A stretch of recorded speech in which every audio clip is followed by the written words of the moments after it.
જીપીએસસીને ફરી એક વખત નીચું જોવા જેવું થયું છે. આ નીચા જોણું થવા પાછળનું કારણ છે સામાન્ય બુદ્ધિનો અભાવ, એવું મને લાગે છે.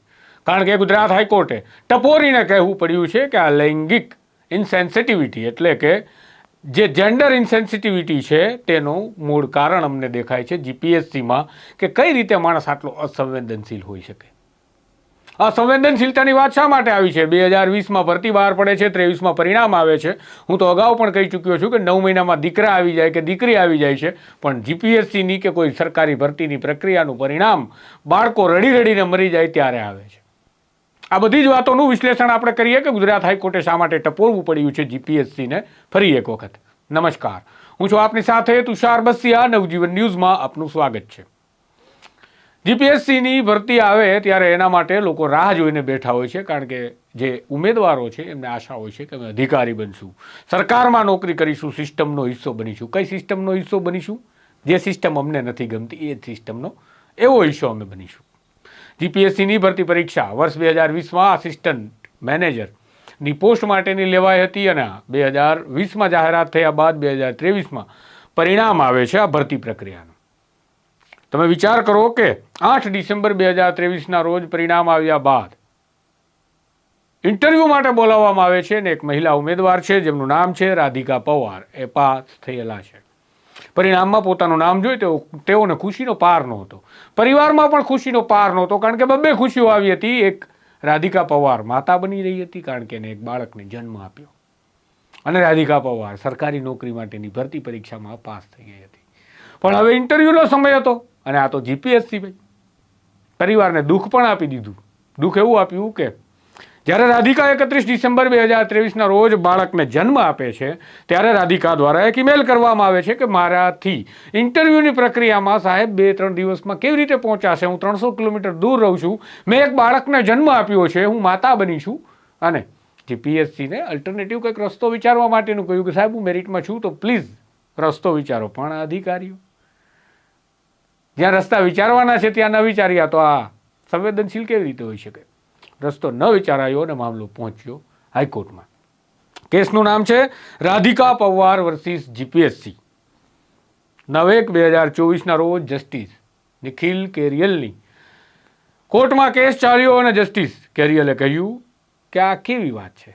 આ જોઈને અમને તો લાગે છે કે લૈંગિક અસંવેદનશીલતા જીપીએસસીમાં ભરાયેલી છે, કારણ કે આ એક બાળકને જન્મ આપવાની વાત છે, આ એક કુદરતી ઘટના છે અને આ મોટી ઘટના છે. આના માટે કંઈક વિચારવું જોઈતું હતું, કારણ કે 300 કિલોમીટરનો સફર કરી અને તમારા સમક્ષ ઇન્ટરવ્યૂ આપવા માટે 2 દિવસ બાદ એક બાળકને જન્મ આપ્યાના 2 દિવસ બાદ એક મહિલા કેવી રીતે પહોંચી શકે? આ વિચારવા જેવું હતું જીપીએસસીએ, પણ જીપીએસસીએ વિચાર્યું નથી. હવે હાઈકોર્ટે હાથમાં લીધો છે મામલો.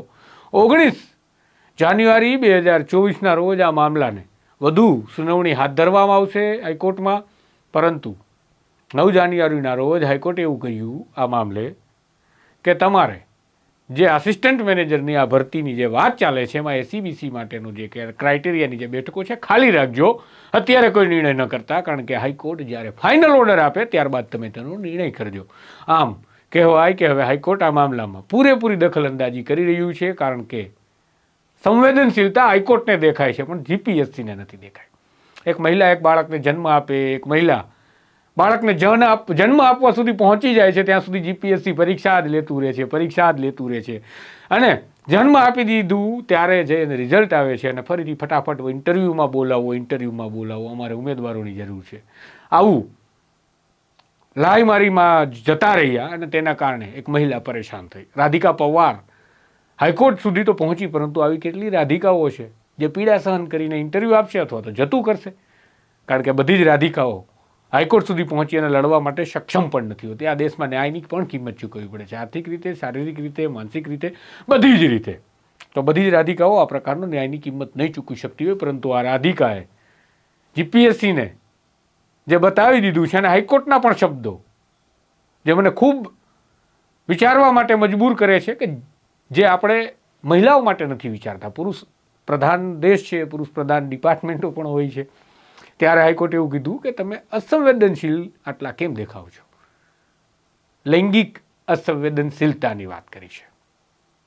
આ શબ્દ ખૂબ મોટી ઘટના છે આંતરરાષ્ટ્રીય ઘટના કહી શકાય કે કોઈ હાઈકોર્ટ એક વિભાગને કહે છે કે તમારામાં આવું કેમ દેખાય છે.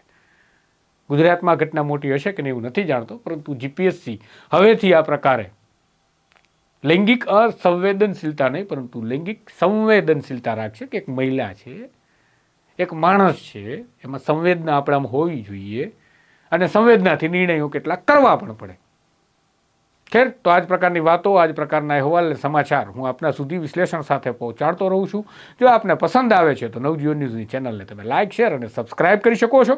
સાથે જ તમે એવું ઈચ્છો છો કે આ ચેનલને તમારી છે, આ ચેનલને તમારે મોટી કરવી જોઈએ, તો આ વિડીયોને શેર પણ કરી શકો છો. નમસ્કાર.